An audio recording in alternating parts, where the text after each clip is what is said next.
Hello everyone, welcome to JD classes. अब हम बात करते हैं रिफॉर्मेट्स की रिएक्शन के बारे में। एंड लास्ट वीडियो में डार्जन कंडेंसेशन के बारे में पढ़ा था, उस वीडियो को भी जरूर देखना क्योंकि ये दोनों वीडियो एक दूसरे से लिंक करती है।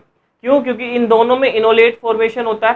थोड़ी बहुत डिफरेंस बिटवीन होता है जो आपने याद रखने हैं जब आपका क्वेश्चन या फिर मैकेनिज्म की हेल्प पड़ेगी।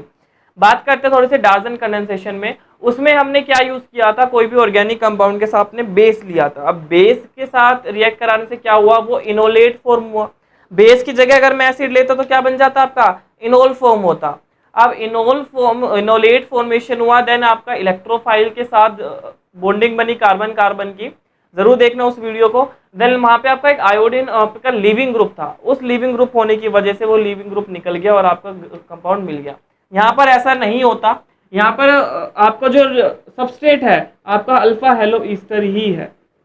क्या है? अल्फा हेलो ईस्टर ही है। यहाँ पे मैंने Br ले लिया। अब मैंने इसको किसके साथ रिएक्ट करा दिया, जिंक के साथ कराया जो बेंजीन के अंदर है। रिफ्लक्स कराते हैं इसको। अब यहाँ क्या होता है, यहाँ कोई आपका बेस नहीं है, कोई एसिड नहीं है, जिंक है। जिंक के ऊपर क्या होता है, लोन पेयर है, और ये क्या इस पे अटैक करेगा, ब्रोमीन पे अटैक करेगा। ब्रोमीन पे अटैक करने की वजह से ये अलग ग्रुप निकल गया, यहाँ से अलग कंपाउंड निकल गया, दैट इज प्लस चार्ज। उसके बाद यहाँ पर जो आपका कंपाउंड बना, ये देखो ये फॉर्मेशन हुई थी। मैं डायरेक्ट बता देता हूँ कि जब ये बॉन्ड पे अटैक करेगा तो ये बॉन्ड यहाँ आ जाएगा और ये ऑक्सीजन पे नेगेटिव चार्ज चला जाएगा। समझ में आया? अब ये आपका एक तरीके से इनोलेट फॉर्मेशन हो। बट यहाँ क्या होता है, जब जिंक Br सामने होता है ना तो ये इसके साथ बॉन्ड बना लेता है थोड़ी देर के लिए, है सब कुछ सेम। अगर ये नहीं होता तो ये इसी तरह रहता। अब ये है तो ये थोड़ी देर के लिए इसके साथ आया, इसको हम बोलते हैं डेरिवेटिव ऑफ इनोलेट या इनोलेट डेरिवेटिव। ठीक है। अब जो पहले सब उसके साथ होता था नॉर्मल इनोलेट के साथ कि नेगेटिव चार्ज यहाँ आएगा, फिर ये डबल बॉन्ड इधर चला जाएगा, यहाँ कार्बन न्यूक्लियोफाइल बनेगा, सब कुछ सेम है, अब भी यही बनेगा। लेकिन यहाँ क्या हो जाता है, यहाँ कंट्रोल्ड न्यूक्लियोफाइल। कंट्रोल न्यूक्लियोफाइल मतलब अब ये जिंक Br जो कंपाउंड बना उसकी वजह से रिएक्शन कंट्रोल्ड हो चुकी है। यहाँ पे जो न्यूक्लियोफाइल बना है वो पर्टिकुलर वही बनेगा। ठीक है, यहाँ देखो क्या बना आपका, ये न्यूक्लियोफाइल बन गया। अब एक बार थोड़ा सा रिवर्स लगू या थोड़ा सा याद करके देखो, डार्जन कंडेंसेशन में यहाँ हाइड्रोजन हटा था। अब हाइड्रोजन हटने की वजह से आयोडीन तो था, आयोडीन अब नहीं है। और मैंने रिएक्शन में भी लास्ट में बताया था अगर कोई लिविंग ग्रुप नहीं है तो वहां क्या करानी पड़ेगी, हाइड्रोलिसिस करानी पड़ेगी। तो इस रिएक्शन को फर्दर कंटिन्यू करते हैं। आपका मान लो मैंने नेक्स्ट जो इलेक्ट्रोफाइल है वो लिया, ये ले लिया। ठीक है, अब वही अब कार्बन ये न्यूक्लियोफाइल अटैक करेगा किस पे, इस कार्बन पे, और ये यहाँ चला जाएगा। अब इतना तो पता होएगा पूरी ऑर्गेनिक केमिस्ट्री में जो एरो हम दिखाते हैं वो नेगेटिव टू पॉजिटिव होता है। कहीं पे भी किसी बुक में पॉजिटिव टू नेगेटिव हो जाए ना, काट देना उसको। ठीक है, नेगेटिव टू पॉजिटिव ही होएगा यहाँ पर। समझ में आया? इतनी चीज समझ में आई। अब यहाँ पे क्या होएगा, जिस तरीके से वो था, अब जो ये बॉन्ड बन रहा है मैंने सेम उसी बॉन्ड को अलग तरीके से शो कर दिया, ये लो भी। अब होना क्या है,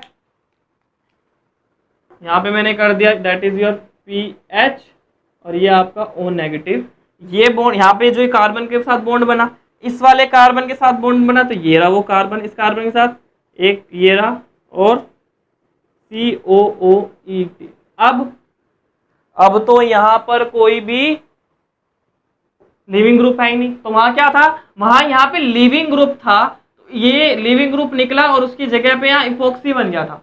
अब यहाँ इपोक्सी नहीं बन सकता तो आपने क्या कराना है, यहाँ पे लिख देता हूं, अपने हाइड्रोलिसिस करा देना। क्या कराना, हाइड्रोलिसिस होगा इधर। उसके बाद आपका सिंपल जो O नेगेटिव है वो OH बन जाना है, और सब कुछ सेम एज इट इज का एज इट इज। ये देखो ये आपका वो कार्बन कार्बन बॉन्ड। अब आपसे कोई पूछे, ये आपका क्या बन गया, प्रोडक्ट बन गया। अब आपसे कोई पूछे कि डार्जन कंडेंसेशन और इसमें क्या डिफरेंस है, तो डार्जन में हमने बेस लिया था, यहाँ फर्स्ट ऑफ ऑल जिंक लिया था। वो कंट्रोल न्यूक्लियोफाइल नहीं था, यहाँ पे कंट्रोल न्यूक्लियोफाइल बनता है। वहां पे लीविंग ग्रुप निकलता है, जो आयोडीन निकलता है यहाँ नहीं निकलता है, यहाँ आपने हाइड्रोलिसिस करानी पड़ती है।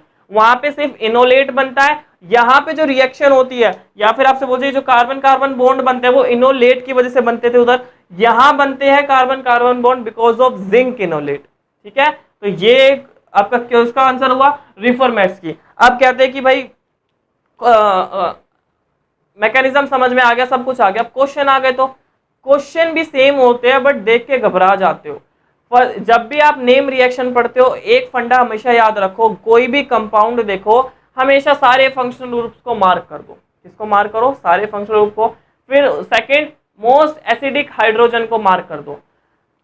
एसिडिक मार्क, अब ये भी तब देखा जाएगा जब आपको रिएजेंट पता हो रिएजेंट क्या दिया हो, लेकिन ये दो चीज तो ऐसी आपको करनी चाहिए।